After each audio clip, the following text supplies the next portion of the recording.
uh, gave his State of the Nation address, and members of Parliament were so jubilant that they were shouting two-term. What do you have to make of this year's State of the Nation address by the President, and of course the raft of promises that he was making? Yeah, first of all, Alan, what I saw was that I looked at the State of the Nation address for last year, for these years, and I saw the President was trying to shift from what he did last year to this year, but then he made a huge mistake. Last year, he sort of talked about himself more than the State of the Nation. Like if you look at, there's a page, like the first 10 pages, each page, the word me, I, myself, was 25 words of me, I, myself, per page. Which means it was not about the State of the Nation, it was about the State of William Ruto, not State of the Nation. Because you see, when you talk about nation, Kenya should feature. Like remember, Kibaki used to say, fellow Kenyans, dear Kenyans, my Kenyans, isn't it? Our government, isn't it? But here was my government, myself I have, I, myself, me, myself, I, myself, isn't it? The President does not have time to write an 8,020-page speech, So is it the people who wrote it, or? So what are you reading if you don't write it? Do you know what's happening, Alan? I've been a professor for 15 years, isn't it? I have an assistant who should be preparing my slides. You understand? But do you know what I do? I prepare the message. Then for him, he just does formatting. You cannot write him. I know we have speech writers, isn't it? But what are they writing if they are not content? Then what are you reading? Are you reading the speech writer's content or yours? You understand? You know, transformation leaders put themselves out. Like you see, this book I'm reading now, I'm sure, Alan, I'm going to give you this book you read when I'm done. It is spiritual exercise of 30 days to become a heroic leader. Not that it's going to make you become a leader, but it makes you to reflect on the things that you do. What is important. Like you see, as a leader, and I'm sorry that I just have to read the quote here, which is most important here. They say, how you treat others, what you prioritize, and values you model all point at the way our leadership statement is all about what you believe you should do to people.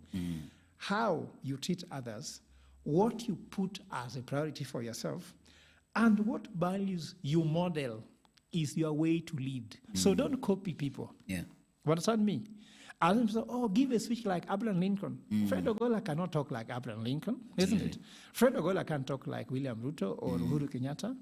Who is the greatest president who had the greatest speeches ever? Uhuru did make some, isn't it? But even Ruto made some great speeches, isn't it? But the speeches Uhuru made was more Kenya. Kibaki was more Kenya. Moi used to really talk about the Nyayo philosophy, isn't it? So he had the Nyayo philosophy. What is Ruto's philosophy? I, me, and myself. So don't blame me. I'm simply trying to say, whereas you want to be a leader, is it about you or about Kenya? It was the State of the Nation. Talk about healthcare, talk about education, talk about social security, and talk about food security. Talk about national security. If you have nothing else to say, we are not here to know about who you are. We know who you are, that's why you are elected. Now, after that, it ceases to be about you. It must be about the nation. So that's one thing I saw which was important. I know in this speech that Ruto made, now the one he made on Thursday last week, the problem that speech had with was that, first of all, he was trying to be what he's not. I think the speech was completely written by somebody who had never written a speech before. Because the speech never brought the William Ruto, who is the vibrant guy. It was like someone reading a set book, which he hates. Like I'm sure when you are doing literature, there were some set books, like ini lazima. Like, you know, when I was doing my Kiswahili, there was called Kifo Kisimani. Sipendi yo mambo ya kifo na kisimani. So I was just reading for the sake of it, but I enjoyed a book called Visiki. I enjoyed books like The Burdens. I enjoyed the books like The River and the Source. They were more of Fred Ogola. But there are some that, kifo kisimani, sasa hiyo ni nini sasa? So, you know, there are some things that do not bring the best out of you. Like I'm sure, Alan, I hope you're a Christian, are you? Yes, I am. When I read the Gospel of John, yes, I feel nice. I don't like reading the Gospel of Luke. You know, Luke was a doctor, and he's looking things too scientifically. I'm in church. I don't want to be scientific. Yeah. I want someone telling me. Speak to my soul. Then Jesus said, yeah, I am the one. Then the soldiers fell down. You know, it feels good. you know, as a Christian, when you hear Jesus says, I'm the one, yes, then the soldiers are come to arrest Jesus, falls down. You're like, wow, my Christ is in control of my life. Yes. When Jesus says, I'm down, all my enemies fall down. You know how it feels, my brother? It is a very good reading when reading this. So when I read also John, I feel me, Fred Ogola. I'm in the scene. Jesus Christ is here. So the person who wrote the president's speech wrote the speech that he has never written to him before. Yeah. And that's why the speech was reading very dry. So let's go now to the issue of the state of the nation. Yeah. The state of the nation was not explained. Ruto used these things to launch his manifesto for 2 term. For 2 term. He never really focused on what's the current state of the nation. Yeah. Alan, the state of the nation is a report card. Do you remember the day, the closing day, when you went to receive your sport card, your school core card? Yes. That's the day. You pick it. You might not like it, but you have to pick it. Yeah. If it's good, you run home quickly. If it's bad, you take too long to reach home. Not even taking too long. You know, we start early. You find a way to alter it. Now you see. Now when you said that, I remember when in St. Mary's Yala. Yeah. You know, St. Mary's Yala, whenever you receive your report form, if you don't do well, they used to tell you to go wash pigs, so that you can have a very bad feeling.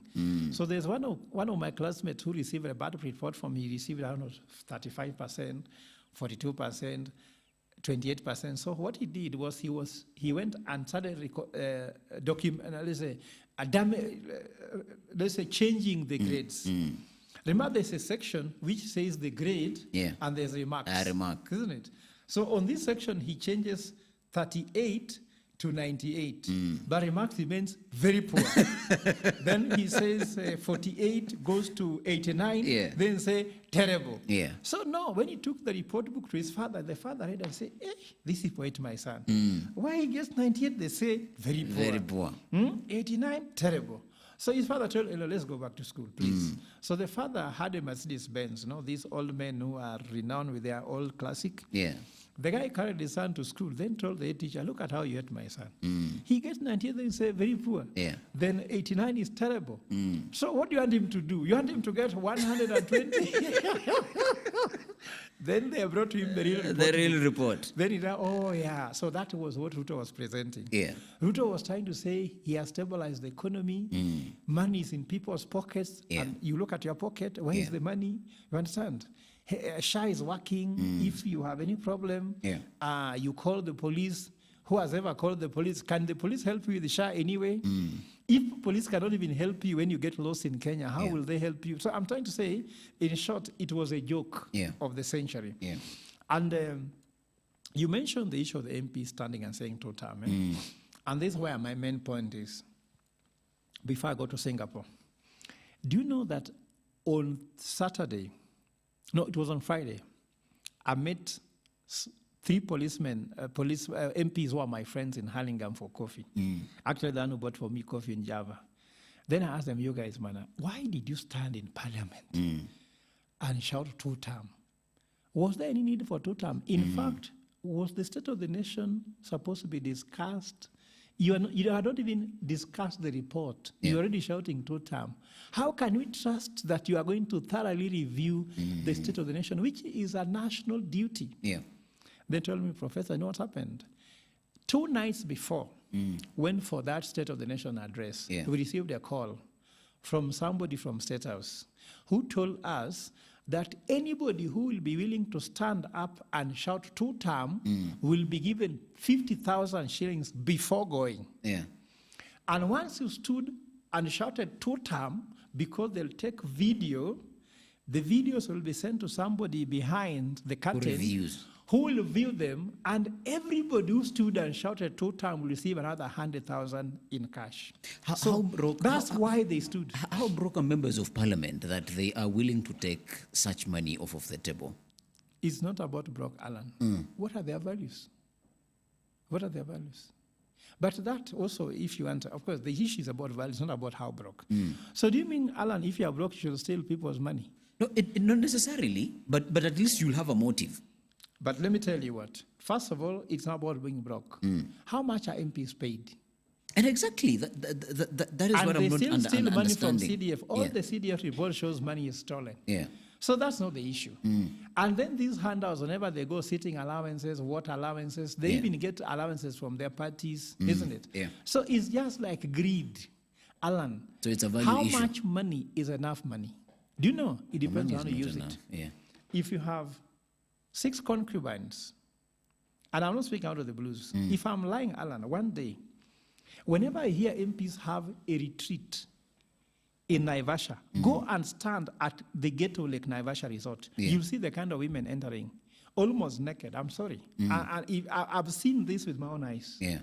You see women coming and say, hey, this beautiful, they exist in Kenya.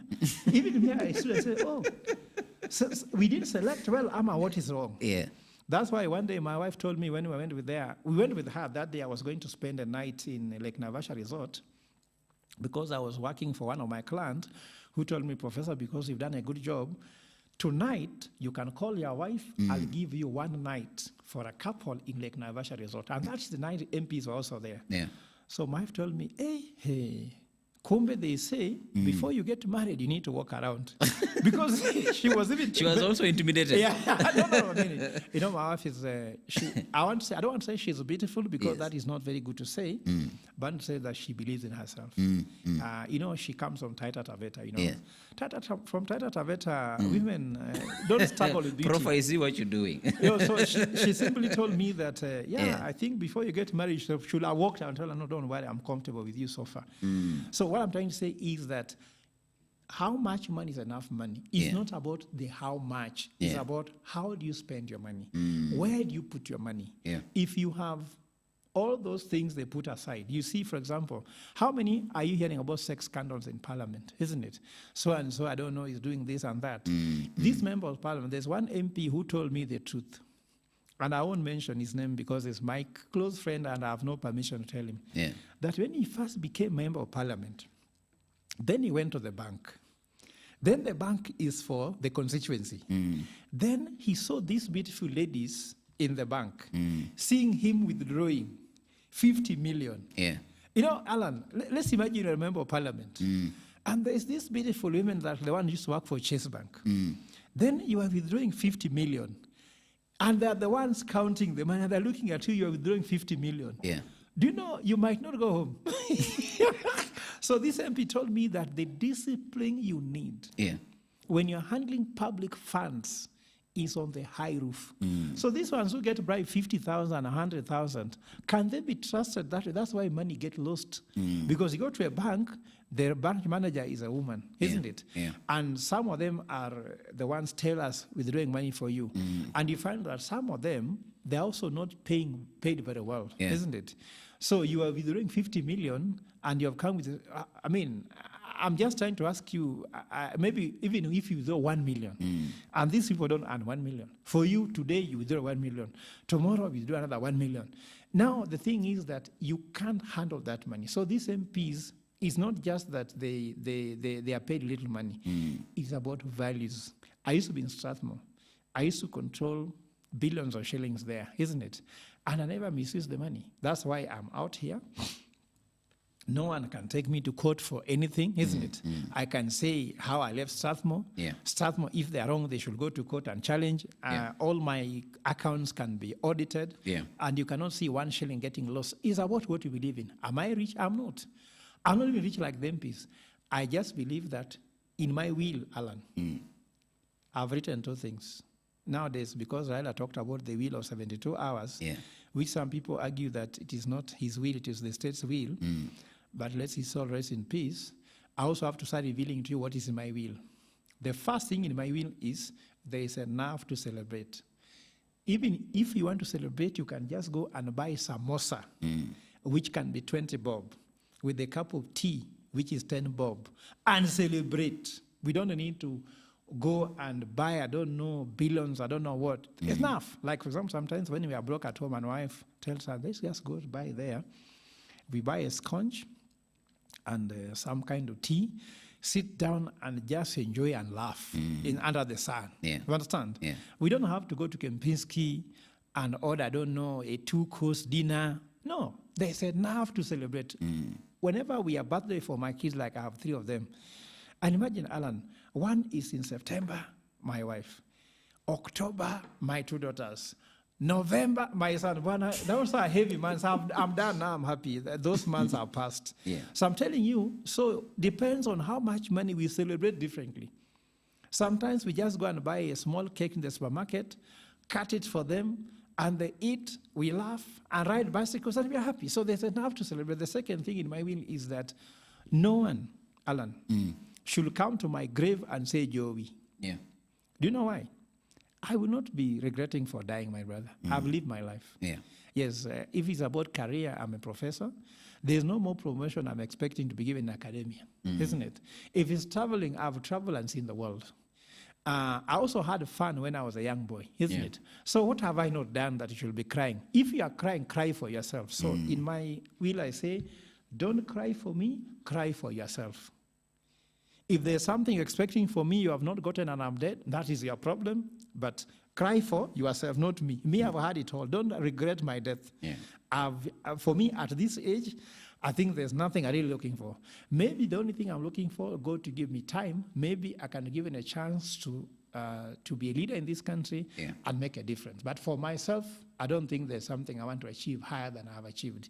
If God gives me something more, I'll thank him. But for now, I am eternally grateful to Kenya. Yeah. I'm eternally grateful to other people. And lastly, let's talk about the issue of Singapore. Alan, there's a problem here. When the president says he wants to take us to Singapore, Singapore was destined to beat Kenya. So Singapore is not a good example. Yeah. People say at independence, Singapore was equal to Kenya in terms of GDP. Yeah. But what people don't know, GDP is not only the measure of success.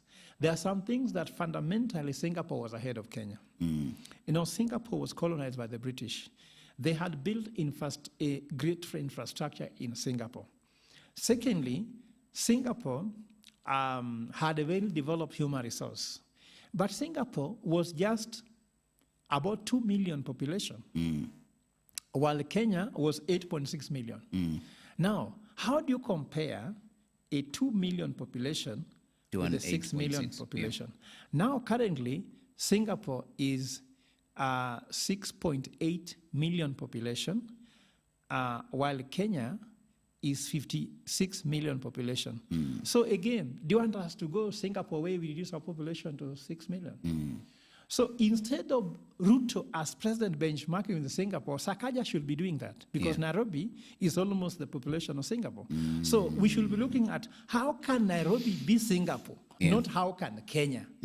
Because Kenya is even very rural. Singapore is mostly urban. Understand?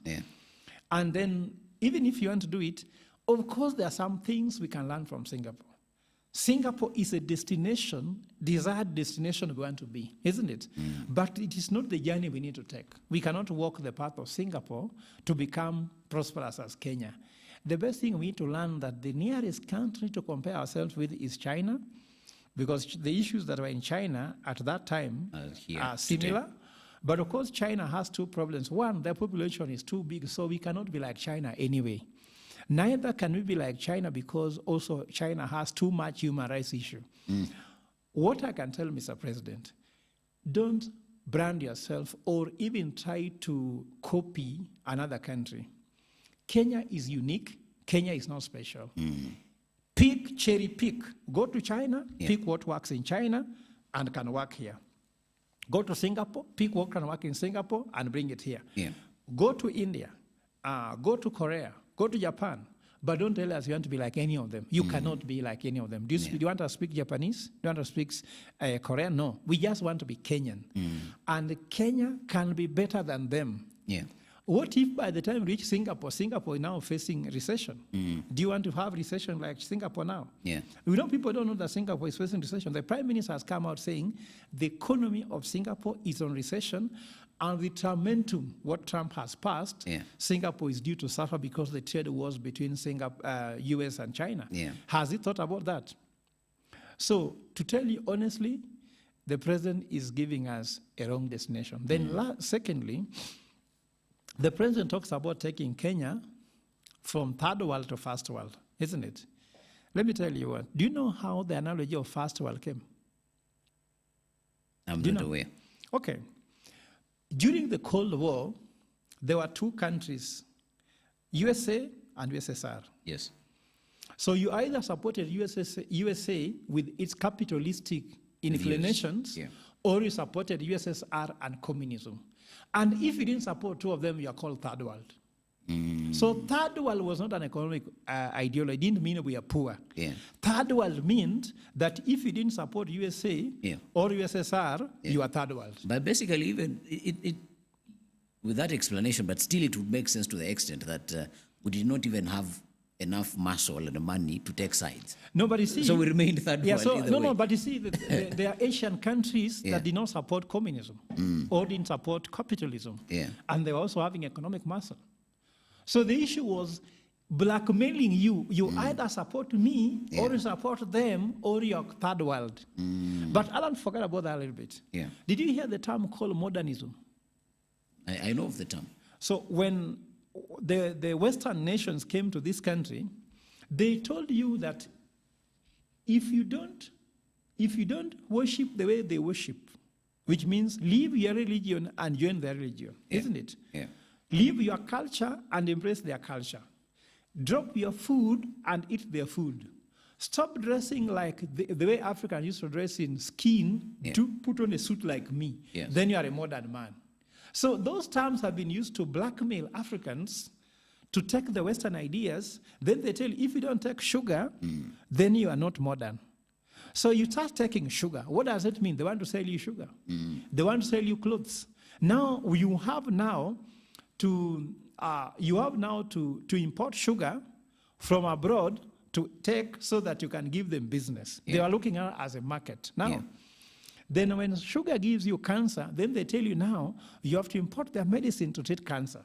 So what I'm trying to tell William Ruto is that if you really want to take Kenya, don't talk about third world and first world. Talk about world class.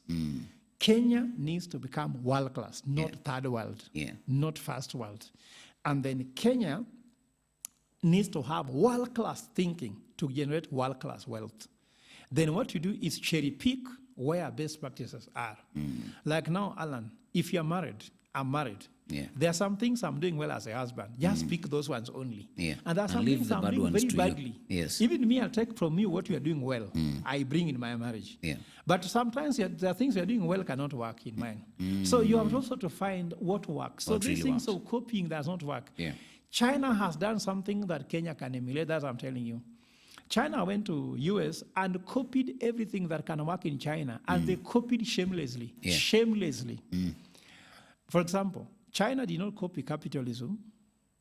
China did not copy democracy from US because Americans talk about democracy and they know democracy cannot work in China. So they kept their own monarchy, or if you like, communism, where you have the Communist Party. There's no other, do you know other party in China apart from Communist Party? None. So then why didn't China copy US, but they copied the technology in the US, they copied the financial markets, how they work, and they implemented it in China. All technologies, like now there's Google.cn, that's Google.china in China, but they leave Google.com. So why don't we copy what can work in Kenya and throw away? So the president is right that you can actually copy. That's okay. Because I also agree you cannot throw the baby with bathwater. But also, you cannot be able to take a baby that is dead, isn't it? And you're trying to keep the baby alive, isn't it? The Singapore example is not ours. Our example is more China. And somehow India. But the most important, cherry pick and take us where you need to be. And to talk about that 5 trillion shillings, I don't know what, You know, the painting or picture that we need to have a 5 trillion big things. No. Alan, do you know what has made big corporate successful? Simply values. Values. What are the national ethos that can make Kenya first world? We should start from there. Why are we starting with the roof when we have no foundation? The foundation of China was meritocracy, which was taken from Japan, was taken from Korea. What are the meritocracies? Then the other thing is citizen behavior. Can you imagine, Alan, when you go to Japan, I've been there, when you cross zebra crossing, when you are blind, you can cross zebra crossing alone because nobody can drive through the red traffic. In Kenya, utagongwa. In Kenya here, a presidential motorcade hit and kill somebody in a pedestrian crossing, isn't it?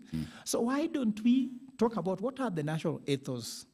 Why can't we hate corruption? Why can't we talk about service delivery to the citizens? These are the fundamentals of having world-class state than simply throwing money. 5 trillion. You can have 5 trillion and you cannot be a good person. You heard the Bible, Jesus said, it is harder for the camel to go through the eye of the needle, isn't it? Just like it's hard for a rich man to go to heaven. Let us start with simple things. Let's have service delivery, respect of the law, isn't it? Become a country that believes on others. Let us focus on zero tolerance to corruption. This is the fundamental. Because the 5 trillion can come. But what will happen? They'll still go under a bottomless hole, which is what? Corruption. And lastly, the president made a contradiction, which I think he should even be jailed for it, isn't it?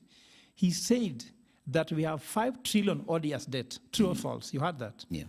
The same president said that he needs to raise 5 trillion to pay odious debt. Odious debt should not be paid. So this debt is him paying himself because the one who has generated it. Isn't it? So when someone says we have 5 trillion odious debt, then he says, I need to raise 5 trillion to pay our national debt. Are you getting me?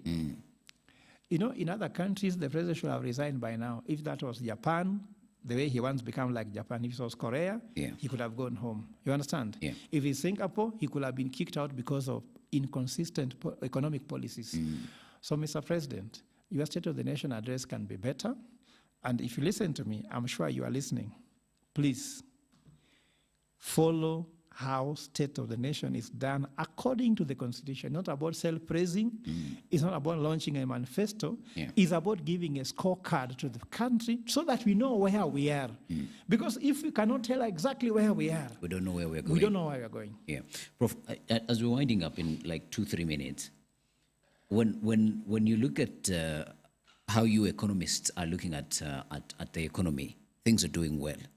But when you look at the Kenyan mwananchi, there isn't money in the pocket. As a nugget of wisdom, what is the disparity in a minute or two? There are a few things that are not working here. The way we report the economy is not what you call real economy. There's what we even call real GDP. Have you heard about the terms real GDP?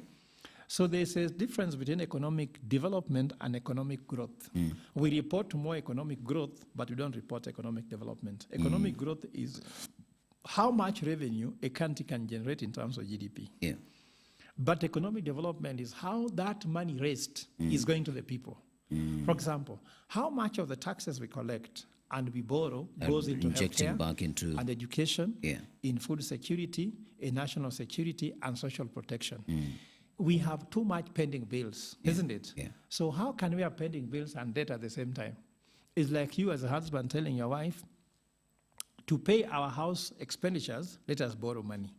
Then once you borrow the money, then there are pending bills, household has not been paid, the electricity has not been paid. So then what is the point of borrowing money to settle house expenditures and then there are pending bills? So the issue here is corruption is very high, and these people just talk about that money they collect. And Ruto says he has stabilized the economy. Everybody has money in the pocket. It's only him and his friends that has money in the pocket. No one else has. So we don't report economic development. I believe on economy as freedom, whereby when money is in people's pockets, the country is richer. Tell me a country with rich citizens, and I'll tell you a wealthy country.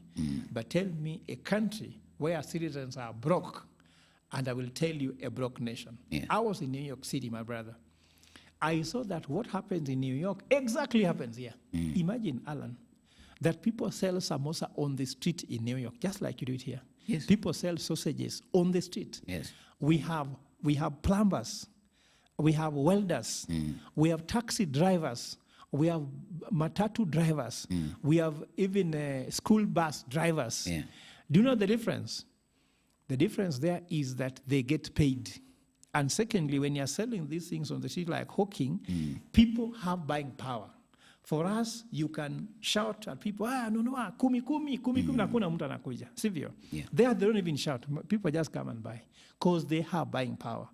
So that's why I'm trying to tell Kenyans, the biggest thing any president can do is to create jobs.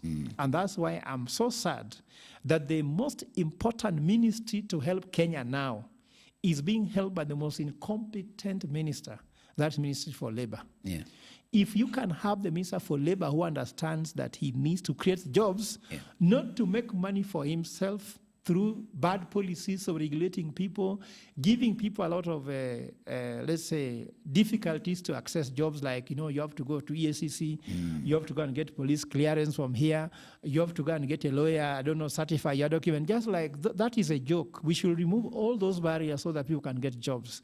So in New York City, I repeat, the jobs people do there is the same. Somebody selling something in the supermarket, someone in the pharmacy, somebody is actually washing the road. It's the same thing, but they are paid. In Kenya, we need to get people jobs. We need to pay our bills. Universities that are suffering from pending bills should be paid. Hospitals that are suffering from pending bills from SHA should be paid.